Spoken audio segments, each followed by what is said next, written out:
There is a story the elders of our village tell on cold nights when the moon is high and the wind carries the voices of the ancestors. It is not a story of war or of great heroes, but a tale of greed, justice, and the power of things unseen. It happened many years ago in the village of Olarun, a place surrounded by thick forests and golden fields of millet. In this village, there lived two sisters, Morayo and Adesewa. They were the daughters of Iya Abini, a well-respected woman known for her wisdom and skill in weaving. Their mother owned a set of coral beads, passed down from generation to generation, said to carry the blessings of the family's ancestors. These beads were not just ornaments. They were a symbol of lineage, a mark of honor, and, some said, a protector of those who wore them with a pure heart. When Iya Abeni fell ill, she called her daughters to her bedside. Her voice was weak, but her eyes remained sharp as she divided her possessions. "Morayo Adesewa," she said, "you are both my blood, my joy. These beads belong to both of you. Wear them with respect, for they carry the spirits of those who came before us." The sisters nodded, each receiving a portion of the beads. Morayo, the elder, accepted hers with gratitude, pressing them to her forehead in respect. But Adesewa's heart burned with jealousy. Why should she receive only half? Should she, the more beautiful and clever one, not have them all? But she said nothing. Not yet. Days turned to weeks, and the village mourned when Iya Beni passed. The sisters grieved, but in different ways. Morayo poured her sadness into her weaving, creating beautiful cloths that the villagers admired. Adesewa, however, spent more time looking at her sister's beads than anything else.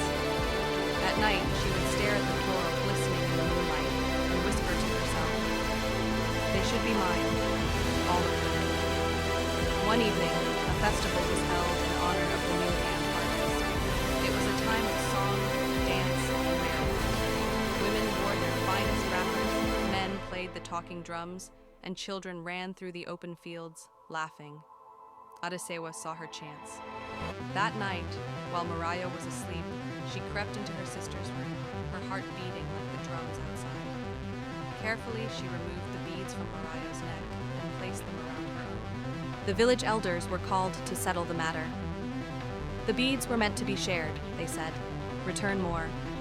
The moment the beads touched her skin, she felt a warmth spread through her body. She smiled, admiring herself in the dim light.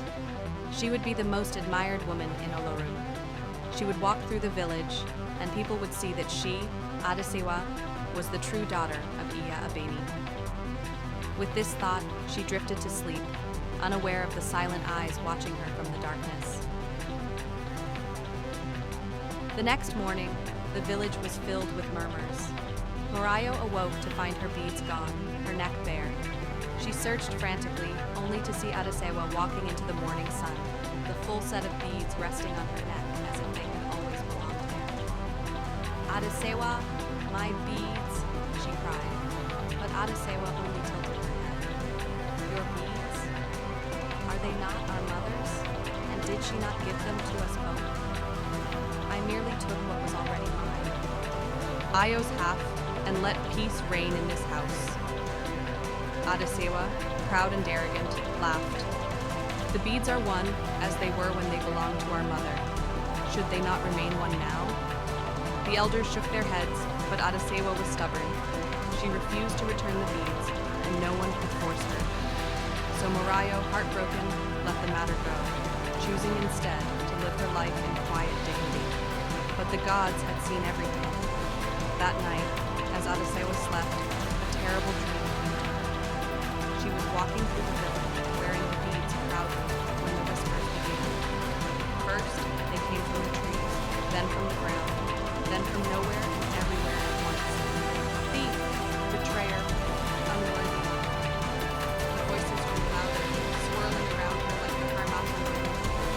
She tried to pull the beads from her neck, but they would not budge. Instead, they tightened. She gasped for air, struggling as the whispers became a chorus of voices of the past, voices she did not know.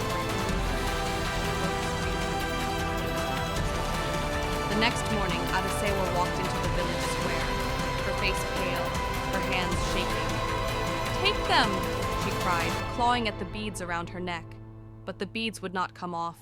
Her once beautiful face was marked with deep shadows, her eyes sunken, her voice hoarse. "Take them from me! They are cursed!" The villagers watched in shock as she stumbled forward. The elders gathered, murmuring among themselves. "It is the work of the ancestors," one finally said. "Justice has found its way." Morayo stepped forward, her heart heavy with sadness, but she knew this was not for her to undo. "You took what was not yours," she whispered, tears brimming in her eyes.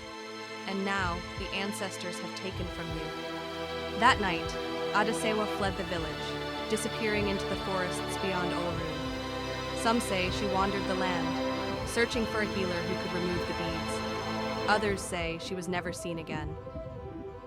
The beads, however, found their way back to Morayo's hut, lying neatly on the mat where she slept, as if they had never left.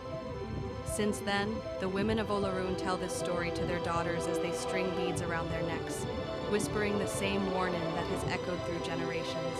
What is given in love should never be taken in greed, for the ancestors see all and their justice never sleeps.